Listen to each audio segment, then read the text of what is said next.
Hello and welcome back to the second episode of the new and improved Coptic Cave. I have with me today Jenny. She is an actress from New York who has basically been at ground zero in the fight against anti-Semitism. I actually had her on about a month and a half ago or so. And let's just say that there were some technical difficulties that I had to get sorted out. But she has been as patient as a saint with me, and I'm so happy that she agreed to come back on. Jenny, thank you so much. Why don't you tell the audience a little bit about yourself? Yeah, hi everyone. So I'm an actor and a Jewish content creator and activist. I've been in New York City for 12 years, and I really started getting into Jewish content creating about this year, actually, January. But I have been an activist for the hostages and the victims of October 7th and Nova survivors, right starting on October 7th. And I played a Nova survivor in a play about October 7th that was verbatim. And that's what kind of got me into all this more publicly rather than just like hush hush more behind the scenes. Beautiful, beautiful. So you shared with me previously that you're genuinely scared for the Jewish community in New York. Yeah. A lot's happened between when we first did the interview and today. Um, Yeah. has there been any sort of improvement on the ground? Do you still have a lot of the same fears? What's going on through your mind these days? Yeah, no, it's definitely since we talked, I experienced definitely more anti-Semitism than when we met before. Like I had before mostly my mom and I got attacked by a protester when we were putting up hostage posters. Last year, about March, it was right after the UN rally that they had for the hostages, and Rachel Goldberg Poland spoke. But we hadn't like experienced too much. I would see things more on polls in my area every day that was heavily anti-Semitic, like so incredibly anti-Semitic. I'm not even talking about things involving the wars, just like if anyone put up a Jewish star, it would be painted over, or like someone would write something horrible over it. But since then, like I almost got pushed in the subway tracks to ring a Jewish jar. It was really terrifying. I've gotten dirty looks from people. I mean, I get dirty looks for wearing my star, and I'm a very proud Jew. And so I will, if it depends on the mental, like how mentally safe the person is staring at me. If they clearly something seems off, I'm not going to try and start a fight with somebody. But if someone's giving me dirty looks for ringing my star, generally I'll just stare back at them and be like, and I've been told I have a very scary resting bitch face. So I'm like, don't mess with me. Like, why you wouldn't stare at someone for wearing a cross? Right, right. I can just wear my religion. Imagine somebody doing that to a woman wearing a hijab.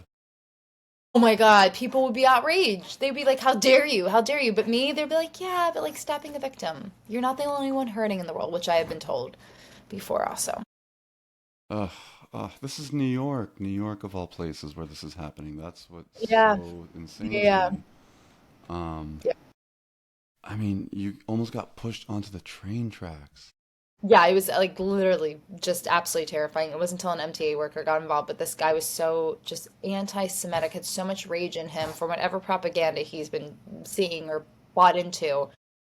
And like I even saw yesterday that there's this really famous kosher restaurant out here called Mr. Broadway's. It's where like there's sometimes like events, a lot of Jewish events happen there, and they have great food.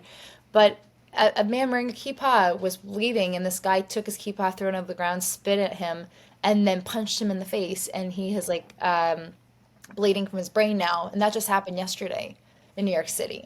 Oh my Um, God. yeah, I haven't had anything like that, but I've personally experienced like very intense anti-Semitism.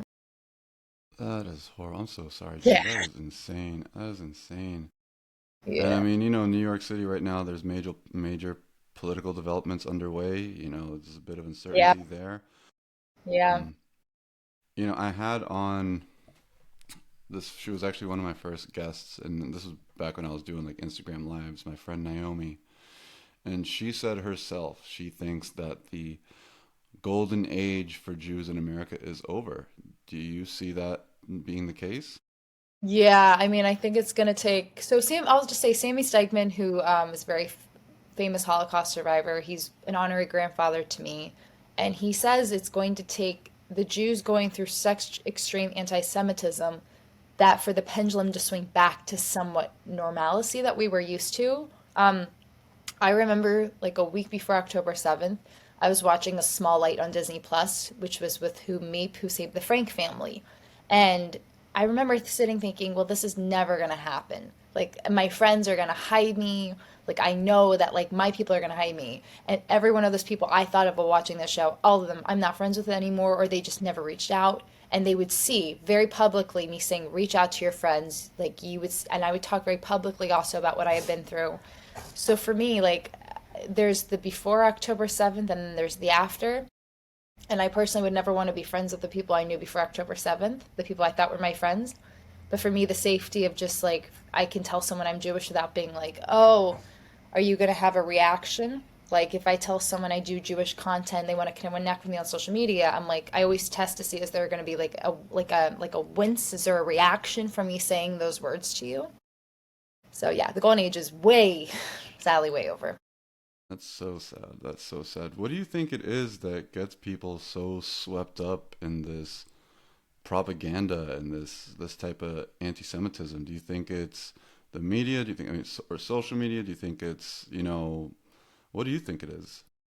I think it's everything. I think it's social media, 100%, because there's certain, the way the algorithm works is unless like you know somebody who is going through this right now, like I'm one of I think the few Jews that people I know that are not Jewish follow on Instagram. So most of the time they're learning through things through me, versus a lot of Jewish influencers, they only have Jewish followers. And versus like the other side, they only have those followers. So sadly, I think the algorithms don't cross at all. It's definitely the media because there's so much propaganda, there's so much misinformation out there. And once something's out there, it's out there. It doesn't matter if there's a correction from any newspaper or news site. Once it's out there, it's out there. And I just think that anti Semitism has always existed. It's just has been under the surface. And now it's acceptable because people are seeing that there's a group of people hurting in a certain part of the world right now. And so they're like, well, clearly it's these group of people and it's their fault. But it just, I've been to the Holocaust Museum, I've been to the Jewish Heritage Museum, and seeing the timeline of anti-Semitism with Nazi Germany and Hitler feels so similar. Like the propaganda, the news, the pictures, like I see so much of that on my friends' posts, like when they're posting Jewish content, or maybe they're Jewish and they're not posting anything related to Judaism. And the pictures and the gifs and the like comments are so similar. It's really scary how quickly people buy propaganda. Oh, It's it's just, horrible. it's so sad. I mean, listen, you know my page and what I do, and people often assume that I am Jewish. So I get Yeah. a lot of those, I get a lot of the same hate. Yeah. Which You call them out, and I love the way you call them out too. I do, but I don't even dare look at my message requests. I know that is hot garbage in there, just really. Yeah. But Yeah. so like with you, with your online presence and all that, hmm uh, do people like the friends that you do have, do they ever reach out to you and like ask you questions? Do you ever reach out to them and sort of like, dispel some of the misinformation that they've consumed? What's been your engagement on that? Generally, the people I've been friends with, I have, if I see anything that's, I mean, like, not like, oh, I hope that there's peace for all people in the world. Like, that's fine. Great. Let's have peace for Israel and Palestine. That's beautiful. But if you're literally posting things that are so harmful to my community, that is actually like dangerous, that you're gonna like cause someone to get hurt. What you posted could have led to something with like the Manchester situation with the stabbing and the people that were killed. Like Yeah. if something that you're sharing could lead to severe consequences of people's lives, I unfollow them really fast. But the friends that I do have that still, they will watch everything I'm doing, so they may not reach out and ask me, but at least I think like, okay, if I can have four non-Jews see this thing that I shared on social media today, that's great. Um, but a lot of my friends who are not Jewish actually will reach out to me and they'll either post very publicly or they'll actually reach out and say, listen, I am here for you. So the ones that have stood by me and have continued to like be supportive, they do have conversations and I never have to dispel things. Some have actually taught me more about the history of my people more than I knew. But generally, the people that have stuck by me are very supportive. But occasionally, there will be a person that will come out of the woodwork, and I'll say very publicly, like, "Hey, You can unfollow me and unfriend me anytime. If you do not like the fact that I'm a very outspoken Jew and I'm very proud of my Judaism, I will always support my people. If you have a problem with that, then bye. Like, social media is not requiring you to be friends with me. And then occasionally after I say that, like maybe a couple months go by and I'll post something about getting attacked or with my star. And then someone will post the most anti Semitic thing or send me the most anti Semitic text message out of nowhere. And they're really, those people who do that, it is so hard to have a conversation with them. They are so stubborn. They will not be willing to even listen. And even if you say, and I have said this, I know I'm not the only one hurting in the world. I know that there are so many more people hurting than me. I'll say the Druze in Syria. I'll mention Sudan. I'll mention Nigeria. I'll mention the Hindus in India. And I'll even say, like, I know my problem is the least in the world compared to other people, but it still is valid. And this people will undermine that and say, stop being a victim, or you're making such a big deal out of nothing, or they'll just keep being anti-Semitic. Even if I acknowledge, I know I'm not the only one suffering.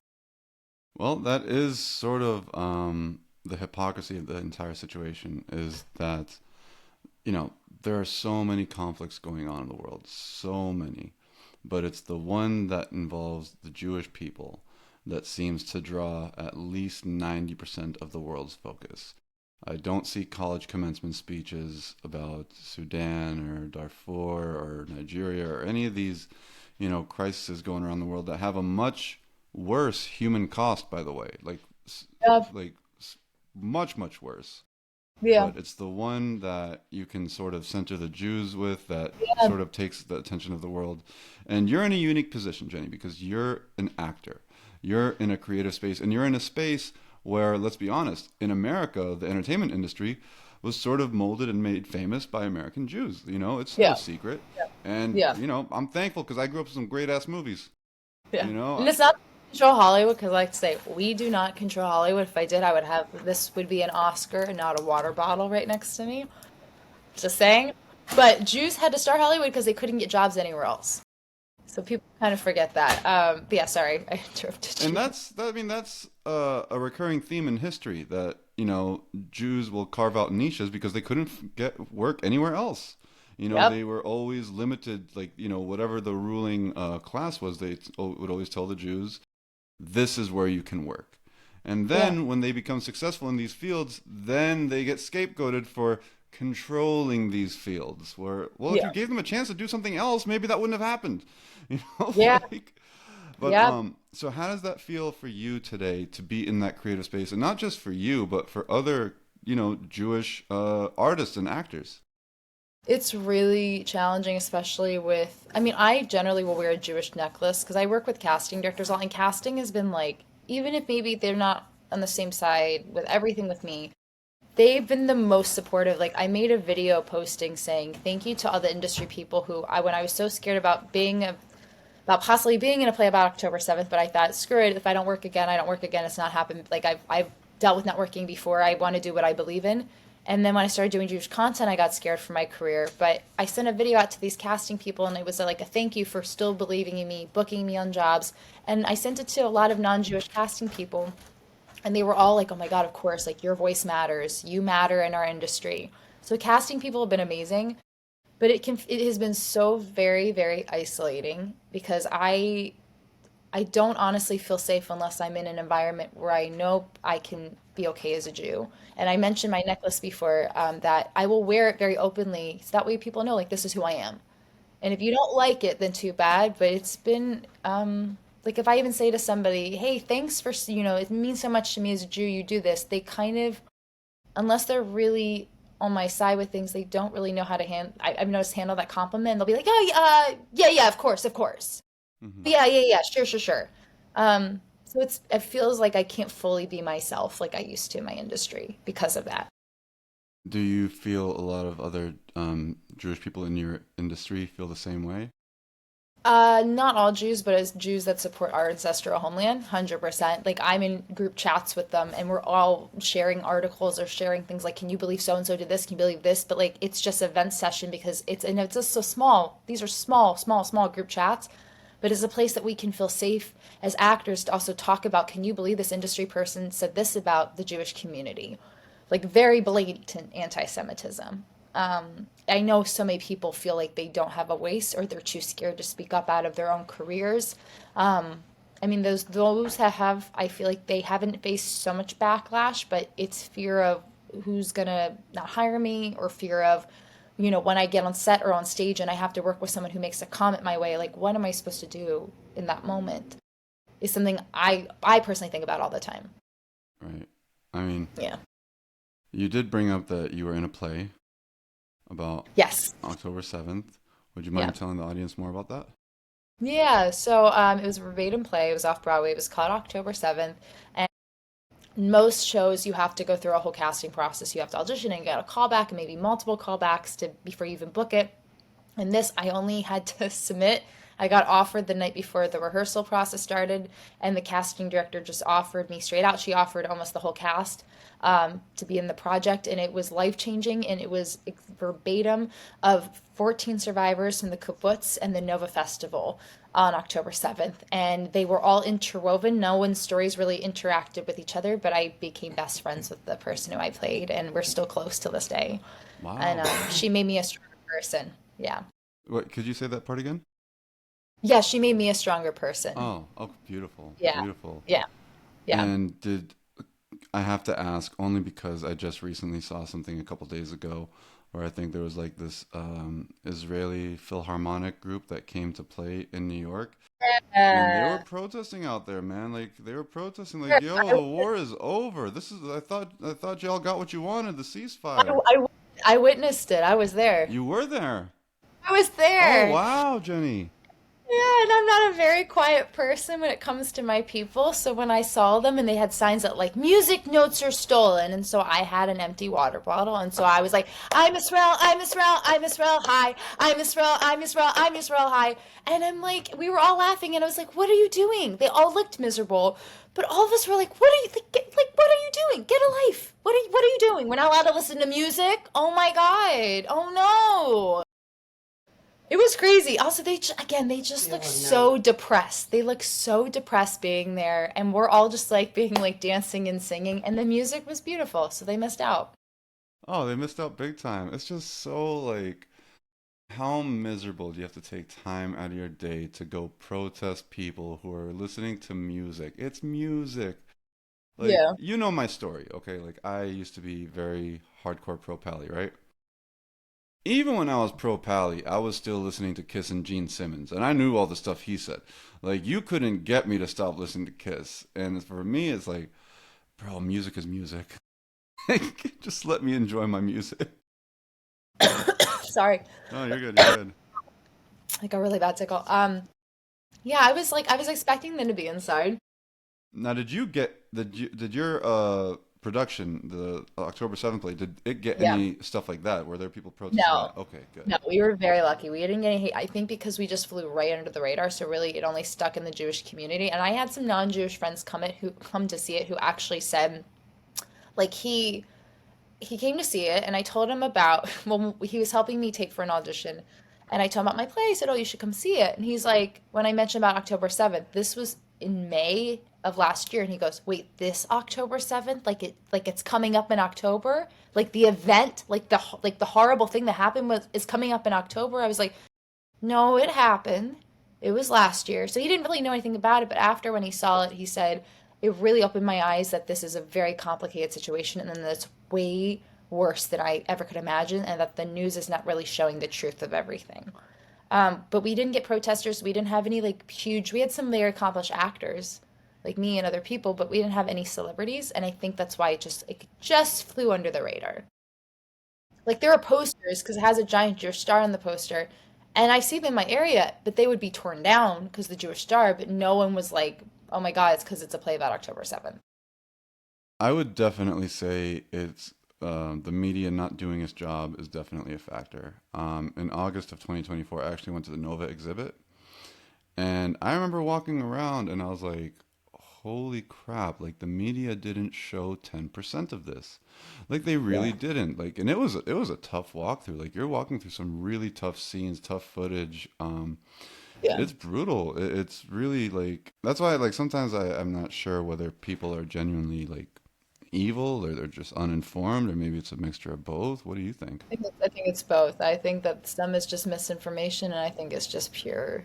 It's how they were raised, and it's like how they've been indoctrinated. But I just think it's pure evil because, like, when I went to the Nova exhibit, and we were in the middle of the play, so we saw it right before one of our shows, which was probably not the best idea because it really, really impacted us a lot. But especially when you see the burnt cars, and what killed me was the shoes. That just something about that just, I mean, all of it. I was really trying to look at everything to take everything in so I could really, I always want to make sure I gave a voice to the people, to the person I was playing. So I really try to really see everything this person was living through and what they had been through. But the shoes and was just, it killed me. And then one of the producers of the Nova Festival, who's also the producer of the Nova exhibit, she was one of the people in our play. So she sat with us after and talked us through everything that she went through that day. And she says you had to basically pick and choose what funeral you wanted to go to because you either had to go to this funeral, that funeral. And then she goes, and I had to miss some of my friends' funerals because my other closer friend had their funeral that day. And she just, it was just heartbreaking. And that these people were basically like at Woodstock and did not deserve what happened to them at all. Yeah, I mean, listen, I've heard really horrible like reactions to when you bring up Nova. I watched I watched this episode of Jubilee. I don't know if you've ever heard of that YouTube channel called Jubilee. Well, they bring sort of like people from opposing viewpoints to talk very often. And on one episode, there was Israeli Palestinian, and this was like within a month of October 7th. And I remember like somebody from the Israeli side brought up, what happened in Nova, and the immediate reaction from that, from the Palestinian side, was, "Oh, well, do you think it's appropriate to have a concert or like an event like that so close to a open air concentration camp?" And it's just crazy to me because you know what? You wouldn't say that for literally any other event. Okay, No. in Lebanon, for instance, there was a massacre called Sabra and Shatila, and it was actually perpetrated by Christians against Palestinians Wow. and Shia Muslims in a refugee camp. It was actually perpetrated by Lebanese Christians against Palestinian Muslims and Lebanese Shia Muslims in these two refugee camps. And nobody would ever say something like in Lebanon, like if an Arabic singer went out there and did a concert, "Oh, how could you have a event like this so close to like it's insane." And there are tons of refugee camps in Lebanon where they live like crap, and it's but I see the double standard every day now between what they've decided is acceptable to say against Jewish people and what is acceptable towards everybody else. Now, you did Yeah. say that you have lost friendships over this, Yeah. um and that's incredibly painful. Like I posted photos with my who's again my best friend and my no the Nova survivor who I played, and I just said it was like a wow getting to meet her. Like the producers brought her out opening night to surprise me. It was this whole thing, and they brought her on stage at the very end of the performance, and I was crying because I also cried the whole show. And I just said to her, "You're my hero," and like it's just such an honor to meet you. And then we clicked so fast, but I posted a picture with her and like just saying a Nova survivor, and people unfollowed me, like people I had known for years, people who I spent birthdays with, and I was like, over because of that, because of someone who suffered a horrific thing that no one should ever have to go through, you unfollowed me, not even like having a conversation with me about it. You just unfollowed me. That's insane. From an experience like that, how does it feel? Like, I don't think that you do hold back on things that are close to you, but I'm sure that you've had like some sort of inner dialogue to yourself. Maybe you second guess sometimes whether you should post something or not. What does that feel like? And I'm sure it's not just you. I'm sure a lot of Jewish people have felt that throughout the course of the last 2 years. Is just what does that feel like for you? With posting certain things, you mean? Anything. So like I'm sure just you. I'm not. Well, I should probably ask. Have you ever felt like have you ever like second guessed whether you should post something because you didn't want to have to deal with people's negativity or immaturity? Um, yes, I'm very careful of how I post things or how I talk about things online because again, like it's a digital footprint and like it doesn't matter if I remove it because it's out there, it's out there. But yes, but also I'm so cautious and like the people who, at least acting wise, if I'm worried about not working, The people who I audition for all the time, I'm like, if they're okay with what I'm doing, then it shouldn't be a problem. But I'm always like a little cautious, but I'm never, I don't know, I'm just very careful of how I do things online, so I'm not super scared. But there's some moments where I might share something and be like, yeah, I probably will delete that just because I don't need backlash, but I'm pretty open and I don't know, it's not something I'm as worried about per se. Okay, that's good. What Yeah. about others in your community? Have you seen, and you don't, obviously, I'm not asking you to like, name drop anybody, Yeah. but have you seen it from other people in your community where maybe they feel like they have to shrink themselves in order to, get along to go along, for lack of better words? Yeah, I've seen either like someone I saw posted something today and then they had to delete it because they got so much backlash and they had to make a whole post about it being like, hey, listen, guys, sorry. And they're a very big actor and they were like, hey, guys, sorry, I really feel this way, but I understand some people have very strong feelings otherwise, so I'm gonna delete this, but just please know, like, I still stand by what I believe. But then I'll see some people who are also well known in my industry and they'll share things and they'll just try to give a hint of how they feel without going too overboard. Like there's some very big Broadway names, some big comedians who are very much on my side with everything, but they'll give such a hint without actually openly saying, "Oh, I believe this" or "I stand by this." They'll give more like little droppings. Yeah, I see it. People are very scared to speak out. I mean, just people are scared. I think less of I don't know if people are scared of not working. I think people are more scared of the hate, the vitriol hatred online, and like the threats and the death threats. I mean, I got a death threat to me, and I don't even post things that are that bad compared to some people. I mean, I Yeah, don't think they're bad at all. They're not too extreme. They're not extreme like some people share, and I got a death threat personally. that's disgusting. That's really, really disgusting. I mean, and this is why, like when, you know, I hear Jewish people make the comparison between today and, what it must have felt like in Nazi Germany. It's not a far off comparison. I mean, the It's so fact terrifying. is that we have people who, lived through that will tell you we're not that far away from it. At least the climate, the atmosphere. Yeah, I went to on a retreat with Blue Card. They're an amazing Holocaust survivors like organization. They provide them financial support. They provide so much to them. And I went on a retreat to the Catskills. They do this yearly retreat where they take all these Holocaust survivors and they do baking classes or jewelry classes, and they have a whole weekend of activities just because a lot of these people don't either have family life anymore or they just are really in the lower income bracket in New York City. So it gives them like a vacation. And when I would talk to them and I would hear their stories, I would see these people start to break down about the mayoral election and how terrified they are of who could possibly win. And also how they're so scared. They said it just feels like it's Nazi Germany all over again. They said this is exactly how it started. And to see a Holocaust survivor who would tell me that she literally saw her mother and her father go into the gas chambers sobbing, and when she asked a Nazi what happened to them, he said, "That's where your parents." No, it wasn't the gas chamber. Sorry, it was where they put them in the ovens. And she said, and the Nazi said, "That's where your parents are." And smoke was coming out of the chimney. And she was sobbing to me. And she says, "People don't believe this happened. How can you not believe?" I saw women and children and babies going to the gas chambers and the feel like, wow, you should never have to go through this again. And the fact that this is happening now is so infuriating to me that you've lived through this once. This was never supposed to happen again. That's why we say never again means now. It's really scary. The fact that Holocaust survivors who say that it is just like it is now, as it was then, it should be eye opening to everybody. And there's really two ugly sides of this rhetoric. There's the one side where people really don't appreciate just how, you know, vicious and ugly the Holocaust were and what it was like, in Europe in that time period. And then there's the other side of this ugliness where you see the memory of the Holocaust weaponized against Jewish people.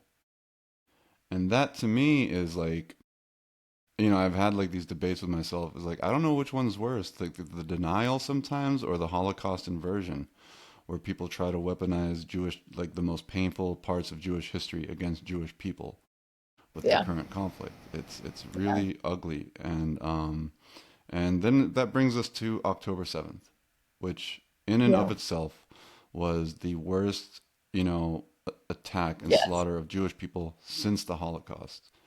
Yeah. What was that morning like for you? What were the following days like for you? Can you take us through that?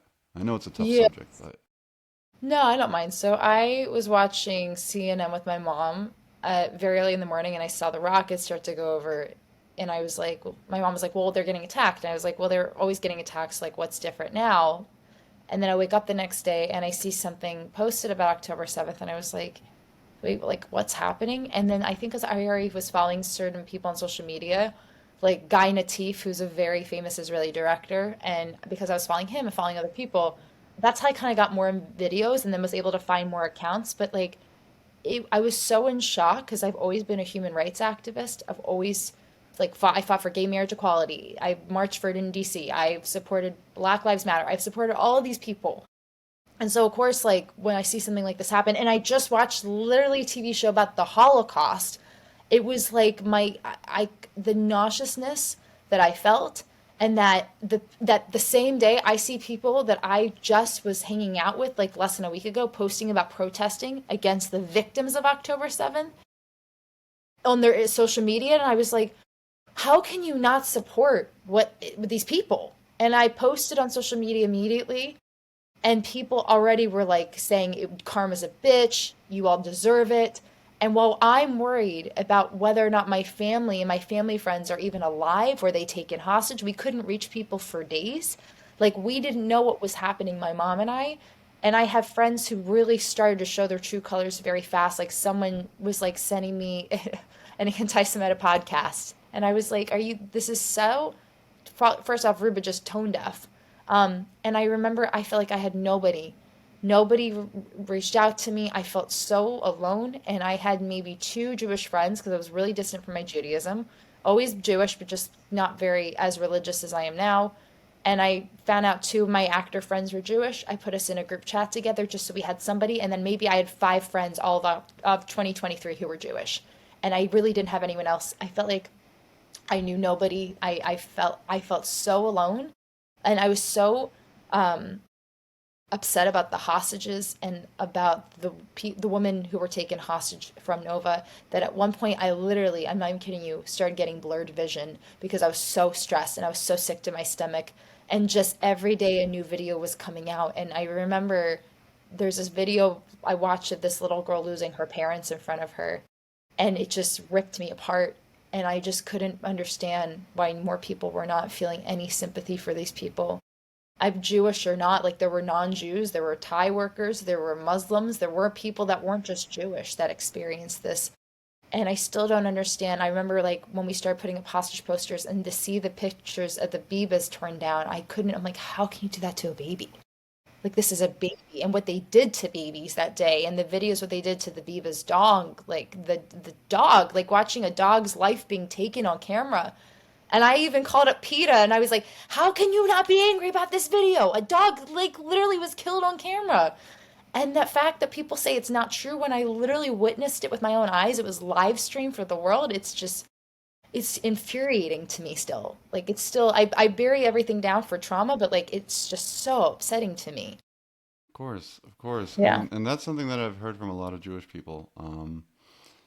And it's from Jewish people who, you know, they went out for, like you said, for Black Lives Matter and these social justice causes, and when they felt like, you know, when they felt like they were in their time of need, you know, they didn't get the same compassion returned to them, and it's really sad. And I will say, like, I've been told since then, like, there was a disconnect where maybe the Jewish community wasn't, we really were, like, not doing enough community outreach. I mean, that's what I've heard. I don't know because I wasn't as involved. So it could have been more. So I'm very much about uniting, like, as much as we can, Black and Jewish communities and many other communities, like the Hindu community and the Jewish community.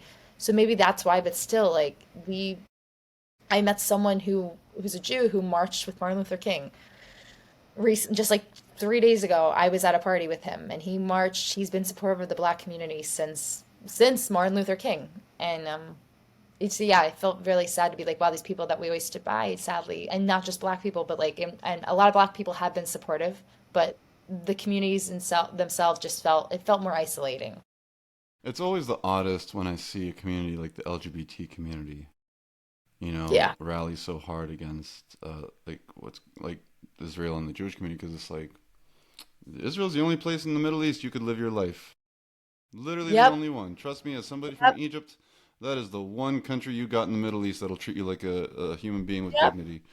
We have the Um, biggest pride parade. Tel Aviv has the biggest pride parade in New York City. Oh no, I'm sorry, not New York City. I'm very tired. The biggest pride parade in the world is in Tel Aviv. is it the biggest? Yeah, that's what I was told. I mean, I've seen videos and pictures and it looks amazing. But yeah, it's the biggest apparently in the world is in Tel Aviv. Funny story. My cousin actually went to Tel Aviv Pride. Really? That's where he met his Oh, husband. oh my God. God That's so bless him, funny. man. God bless him, because he couldn't go anywhere else in the Middle East to do that. No, You no, you know, can't. but it's it's just sort of there is this sort of like disconnect from decency. It's the Yeah. best way I can put it is like, I actually knew a girl, okay, she was Jewish actually.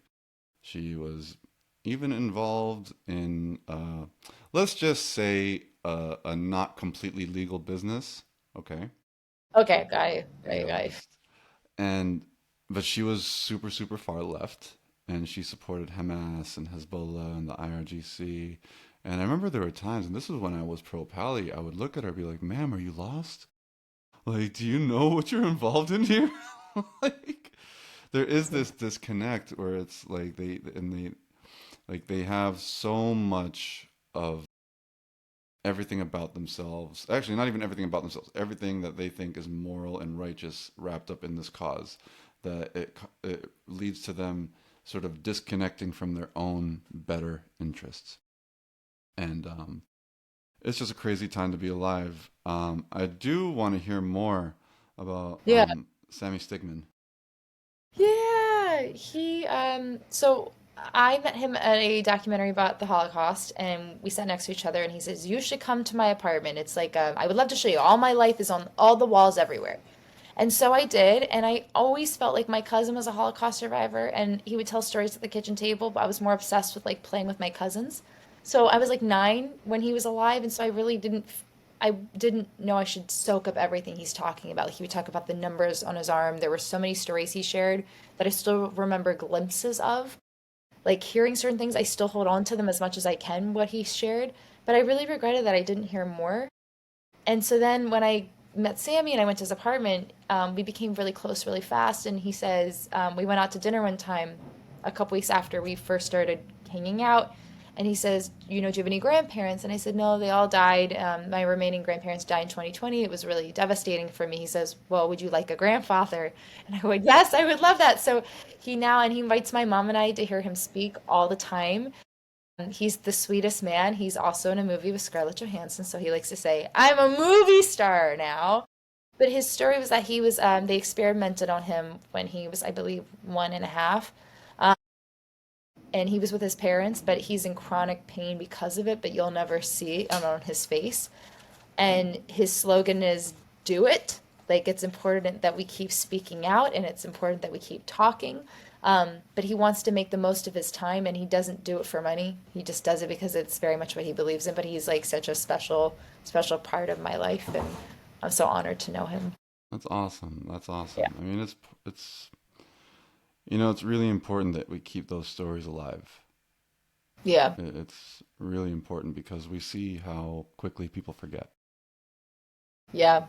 And Yeah. so, you as a Jewish American in the diaspora, has everything thus far, because you did mention that you were sort of distant from your Judaism, Mhm. has have the last 2 years brought you closer to that and made you feel closer to Israel? Because that's something that I hear all the time now. It's like, Oh, so much. I'm more closer than I've ever been. Like, if you asked me before, like, what's your religion? I'd be like, oh, I'm Jewish, but like, I'm spiritual. But I mean, I never wore a Jewish jar partially because my mom was always scared of anti-Semitism for me growing up. So only on high holidays. And that's funny when the anti-Semitism is the worst. I'm like, no. Especially if I experience anti-Semitism, I wear this loud and proud, or I'll wear a really big Jewish star. But I don't keep Shabbat, so I use my phone, but I do light the candles with my mom every Shabbat, and I did it a lot as a kid, but then I just got distant from it as I got older, and I really, really try to keep the holidays, and I feel like though the moment that I personally opened up to Hashem more, I always believed in God. I never doubted God, but the more I really connected to my Judaism, I feel like so much more has opened up in my life personally. But yeah, I'm such a proud Jew, and I never want to go back to who I was before October 7th, ever. No, there is no going back. There is no going No, back. You can't. no, It's. I don't think you could have, even if you wanted to, Jenny. To be honest, I think no. and I really admire you because you've. It's. I can imagine, like, for a lot of Jewish people, there is that temptation to sort of shrink themselves, to just sort of blend in. But you went in the opposite direction. You stood 10 toes down for your Judaism, for your Jewish identity. And really, I respect that about you because it takes a lot of guts. We see how crazy it is out in the world right now. It takes a lot of guts to do that. And Yeah, it's so, like a risk to leave the house with a star on it. It's actually like a life or death risk. And I know some people could say, well, you can hide your Judaism, some people can't. But why? That's true. But why would I want to? And some Jews can't hide what they look like physically, like whether it be hair or face or whatever it is. Like, why would I want to hide who I am? I would never tell anyone else, hide who you are. right, right. No. But yeah, thank you. I honestly, especially in my industry, it was very scary at first speaking up, but I'm like, but now more people, the one thing I always wanted was to play Jews, and I never got to. I auditioned for like I can count on one hand like five before October 7th, and now people finally know me as oh she's Jewish, we can bring her in. So I'm like okay great. That's not why I've started speaking out, but I'm like hey if that works, and I can play for Jewish roles, which means so much to me. Fantastic, great. That's awesome. That's awesome. And before we wrap things up, I want to ask you, what does Israel mean to you? For me, it's our ancestral homeland, and that's what it is. It's that people, so many different religions exist in this one place. There's Muslims, there's Jews, there's Christians, and it's just it's a part of our identity. You don't have to like everything that their government does, but like some of the most amazing people, my best friends are from there. And they're gay, they're liberal, they're the most, I mean, amazing human beings. And I just think it's a beautiful place and beautiful people exist there and they have a right to exist there. Absolutely. Absolutely. Jenny, thank you so much for coming on, and thank you so much for being patient with me. The patience of a saint, Jenny. My God, you're tough as nails, but you're also so sweet and so patient with me. Thank you. I That's really do me. I'm appreciate like it. a Sour Patch Kid, salty or like a sweet and sour at the First same they're time. sour and then they're sweet. Yeah. The opposite.